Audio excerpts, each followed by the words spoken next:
We're all looking for a Billy from Boston, and when I say we, I mean anyone bombarded by popular culture or social media, striving to reach that level of couple goals or find that perfect soulmate waiting out there for them.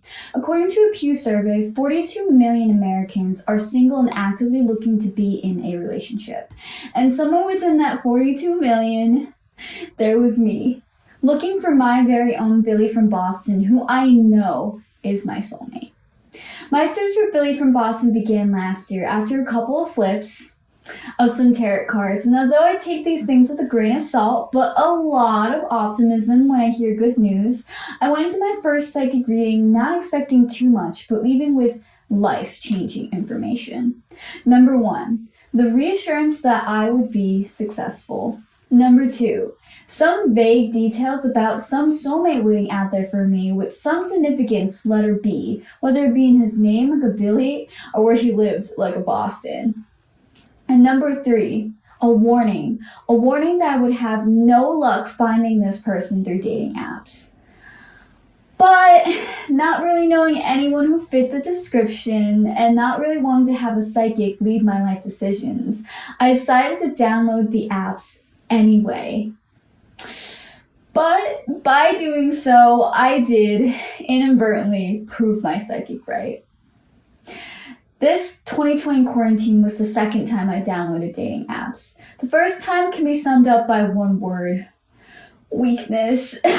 It was supposed to be fun. Me and a couple friends got together and made profiles, but while a couple of my friends did end up snagging boyfriends in the end, and one of them has actually been in a happy relationship for over a year now, my experience, on the other hand, was more like a more painful 3 months. There was a lot of, I guess he's sort of cute, or this guy just won't stop talking about his dog. Some of the people I met were either low-key pushy, kind of uncomfortable, or our conversations didn't get past that surface level. And so after a spectacular 3 months, I decided that was when I was gonna stop. But I did promise myself that when I was stronger and ready again, I would come back. But who would have guessed that this comeback was COVID-19 quarantine 2020? This time I found my strength. I had social distancing to protect me this time. And while I do take social distancing super seriously, I figured that if I didn't want to meet up with somebody, I could just send them a quick, "Hey, I'm so sorry, I don't feel comfortable meeting up." And if they were gonna push that was my cue to ghost. And once again, I joined the online dating scene, where the office, photography, and hiking were the dominating character traits. And I added to the 25 million other users who use dating apps regularly, and a part of the 50% of all single Americans who have reported using dating apps at least once. A statistic that has actually been growing 5 to 6%, according to the Business Insider, every single year. And I thought, is this finally my time to be Mrs. Billy from Boston? Spoiler alert, it wasn't. My psychic was top tier because he called it. After the first couple of weeks, I ran into the same issues that I had the first time. And to anybody who has seriously used dating apps in the past, I hope that you can relate to the fact of how hard it is to find somebody that you share common interests with. And it's so hard to maintain that level of high excitement and high enthusiasm the first initial phases of meeting somebody, especially when you leave your bio tagline as "roast me harder than I can roast you." And if you're as bad as texting back as I am, you soon enter that perpetual loop of sending out a quick "hey," getting back a "how are you?" and then repeating that 8 hours later. It can be so tiring and so draining, this act of dating overall. And it can take so many dates and so many people just to find that one person you get along with at the bare minimum. It comes down to the fact that you are your own unique individual with your unique character traits, personality, and life experiences, and the person that you're meeting is equally as unique in those personalities, life experiences, etc. But when you try to mesh that together, that's a literal mess. And like I said earlier, after the first couple of weeks, I still hated dating apps. Nothing felt real past the screen, and I honestly started questioning at that point, is this honestly the best it gets? And that made me think back to my psychic reading. He was right. I had no luck on dating apps, and it made sense because he was a psychic. But if that one part of my reading was true, that potentially could mean that the other two parts would also become true. And that was that I would be successful and I would meet my fated Bostonian Billy. But if Billy and Boston and success were all part of my future, then Billy must play some role in my success, right? Meaning that being in a relationship was supposed to be this ultimate success. And this got me thinking, and this was with me until the most recent date I had, the night I sadly undownloaded dating apps forever. Don't get me wrong, there was nothing wrong with the date. He was funny, he was really nice, and I thought we got along pretty well. The issue is that I felt nothing, and that's what felt wrong.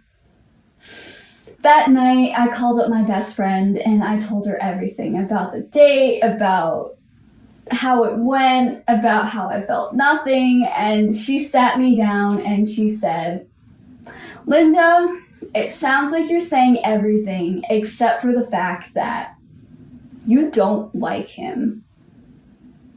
And she was right.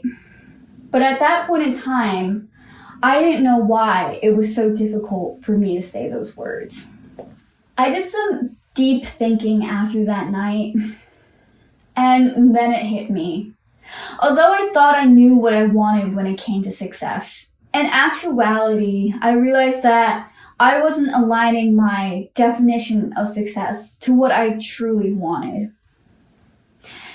Originally, Billy from Boston was my marker, a goal that I set for myself that I thought I had to achieve in order to be successful. But the more I thought, the more I realized this definition didn't feel quite right because it didn't encompass everything that I actually wanted to achieve. Personal success and being able to stand on my own 2 feet meant so much more than just getting myself into a relationship. But yet, I was still pressuring myself to get in one.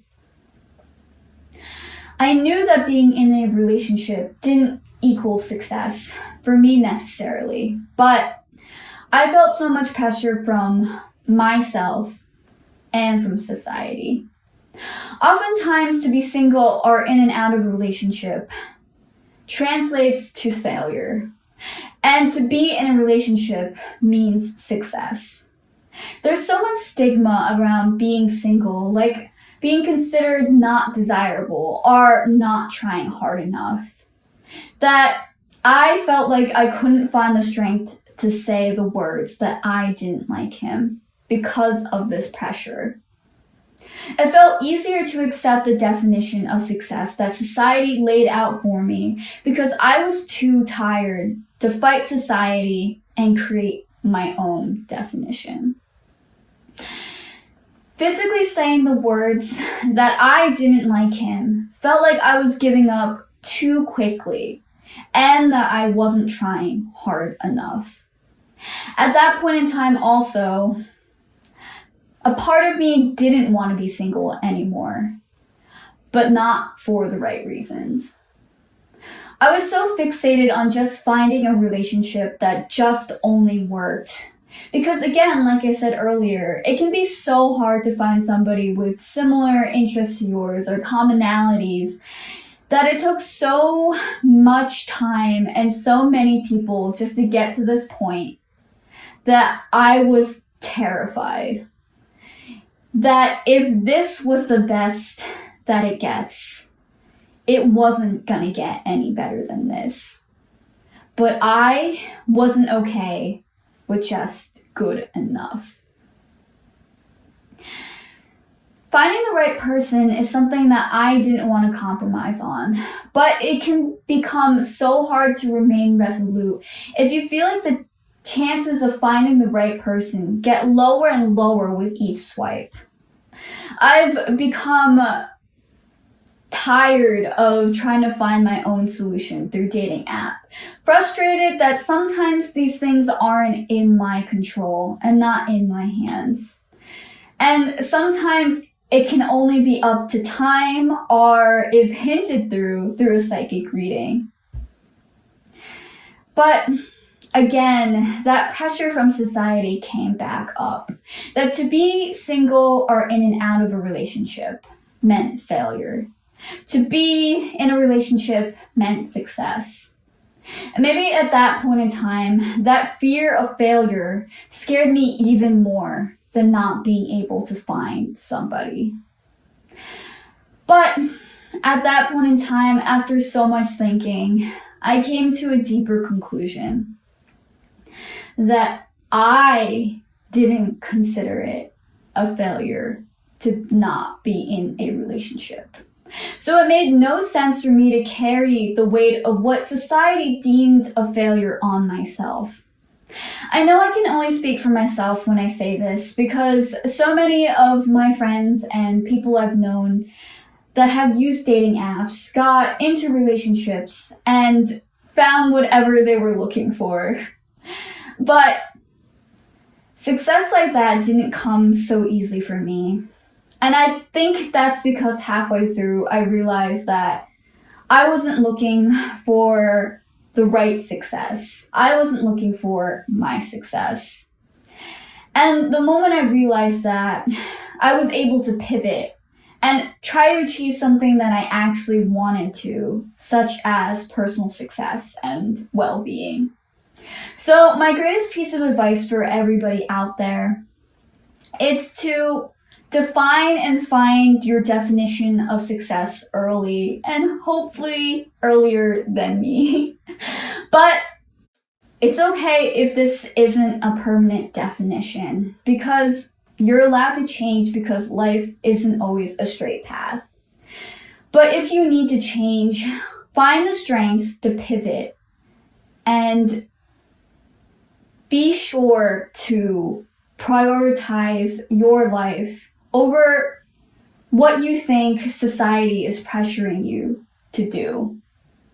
They say a soulmate is someone who completes you. And that's what makes me and so many people strive to find their very own Billy from Boston. But the more that I think about it, the more I wonder if any one thing can complete you. I think it's interesting how much we stress about this one ultimate success waiting out there for us. That if I get this, I will be successful. If I have that, I wouldn't ask for any more. But in reality, life is so much more complicated and open-ended that no one thing can be your final success or your ultimate success, because you constantly create and remake your definition of success. That completion doesn't come from others, but finding and defining that definition for yourself. So now I think about less and less of how I can be completed by others, but finding that wholeness in myself. And to answer the question of if I want to be in a relationship, the answer is no, but for right now. But for all of you out there, the 42 million Americans who are single and actively looking to be in a relationship, are the 25 million app users who use dating apps regularly. You know, just because you're single doesn't mean you're alone in your struggles, because I hope that you can find comfort in the fact that I wrote this whole entire TED Talk to tell you and agree with you that dating really does suck. And although I did not find my Billy from Boston like I originally hoped, I at least have the confidence now to say that even though I'm not in a relationship, I can confidently say that I'm not actively looking to be in one. Because that's not my definition of success anymore. My definition is being able to stand on my own 2 feet. Thank you.